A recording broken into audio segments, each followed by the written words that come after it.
I think Jordan went from prescription drugs to heroin. I think it took some time. It didn't happen overnight. In high school, he was experimenting with prescription drugs. And he said he smoked heroin a couple of times during that period of time. And then after he graduated and came home from his first trip to Alaska fishing, he started using heroin more and more.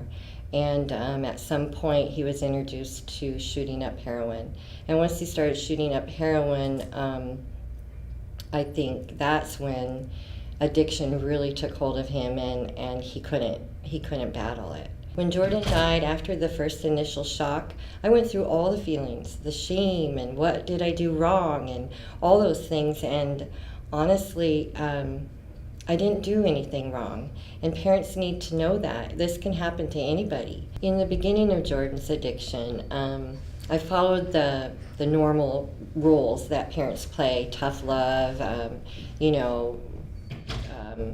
trying to get him help, being really hard on him, when in actuality, what I learned through the 7 years of his addiction and since his death, that love and caring and kindness and acceptance were the things that I needed to give him in order for him to be successful, because he had so much shame inside. It didn't matter if he was lying or he was arguing with you.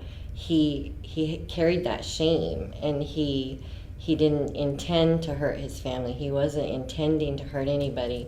So I think it's important for parents to know that although we have to have boundaries, that we really, really need to treat this as the disease that it is. If somebody was suffering from lung cancer or type 2 diabetes, we wouldn't shun them, and we wouldn't stigmatize them, and we wouldn't treat them poorly. We would help them and surround them and find them resources. And that's what our community and our government and us as a people need to do with people in addiction. I've learned a lot since Jordan's passing, and there's some things I wish I would have done differently. Number one, I would have talked more about the drugs and what they do. And nobody was talking about heroin and prescription pills, so we didn't have information about that. Another one is I would have talked to Jordan more about his feelings. I would have tried to be more understanding about how he was struggling, trying to be normal without drugs. That these people they're kids, and they are masking their feelings with drugs. And Jordan did it for 7 years. For 7 years, he was battling a heroin addiction, so he lacked the skills to cope with everyday ups and downs, everyday life ups and downs, sad feelings, anxiety, things like that, and without medicating.